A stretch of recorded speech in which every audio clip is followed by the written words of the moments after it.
안녕하세요. 건강한 의사 서혁진입니다. 가임기 여성의 20%가 자궁 질출혈을 경험을 한다고 하는데요. 생리기간이 아닌데도 생리혈처럼 혈액이 쏟아지기도 하고 간격을 두고 수시로 출혈이 되기도 하고 짙은 갈색 출혈이 냉철음 지속되는 등 여성분마다 각각의 증상이 나타나기도 합니다. 대부분의 이 자궁 질출혈 환자분들은 초음파 검사상에서 자궁 내막증이라든가 자궁 근종, 자궁암과 같은 자궁의 구조적인 문제를 원인으로 찾을 수 있는 경우는 불과 25%에 불과하다고 합니다. 이 자궁 질출혈의 대부분 여성은 호르몬 불균형으로 발생하는 경우가 제일 많다고 하는데요. 이 난소에서 정상적으로 배란이 되지 않으면 에스트로겐 대비 프로게스테론 호르몬이 부족하게 됩니다.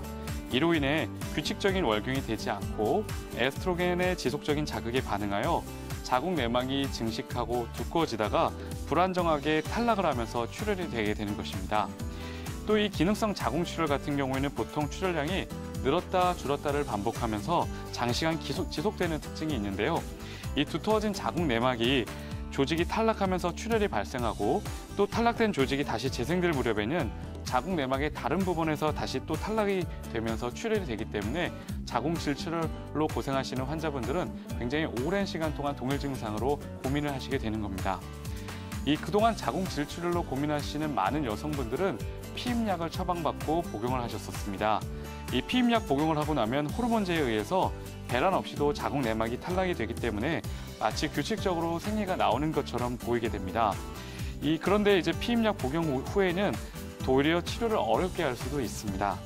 이 피임약 복용 이후의 규칙적인 출혈 덕분에 자궁 내막은 과하게 두껍게 두터워지지 않기 때문에 기능성 자궁 출혈이 마치 해결되는 것처럼 보이는데요. 하지만 복용을 중단하고 시간이 지나면 다시 출혈이 반복되고 추가적인 자궁 질환 발병으로 치료가 더욱 어려워지는 경우가 상당수입니다. 자궁 질출혈 때문에 고민을 하신다면 한방 치료를 강력하게 추천드립니다. 보통 3가지 단계로 나눠서 자궁 질출혈을 치료를 하게 되는데요. 가장 첫 번째 단계는 바로 체질환약 복용입니다.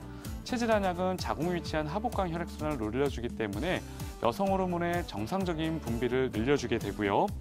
두 번째로 자궁에 위치한 하복강 쪽으로 따뜻하게 해주는 신부 온열요법은 흥분된 자율신경을 동시에 안정시켜주기 때문에 여성 호르몬의 분비의 균형을 더욱더 빨리 찾아줄 수 있는 좋은 방법이 됩니다.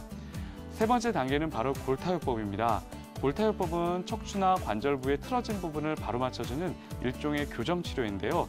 특히 골반이 틀어지고 꼬리뼈가 틀어져서 자궁 질출혈이 일어나고 있는 환자분들에게는 이 골타요법 치료는 치료적인 의미뿐만 아니라 예방적인 효과도 뛰어나기 때문에 이 3가지 치료를 병행하는 3단계 호르몬 치료법을 같이 한다면 자궁 질출혈을 보다 건강하게 이겨내실 수 있을 겁니다.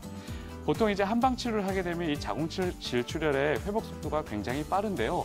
보통 2개월 내에 자궁 질출을 멈추고 정상적인 월경을 하는 경우가 대략적으로 한 33% 정도가 된다고 합니다.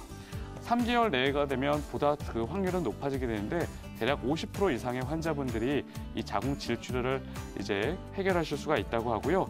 3개월 이상의 치료가 필요한 경우는 한 10% 정도 내가 된다고 합니다. 만약에 자궁 질출혈로 지금도 고생을 하고 계시다면 더 이상 피임약에 의존할 것이 아니라 한의원에 내원하셔서 정확한 진단과 함께 한방 치료를 통해서 건강하게 이겨내 보시기 바랍니다. 건강한 의사 서혁진입니다.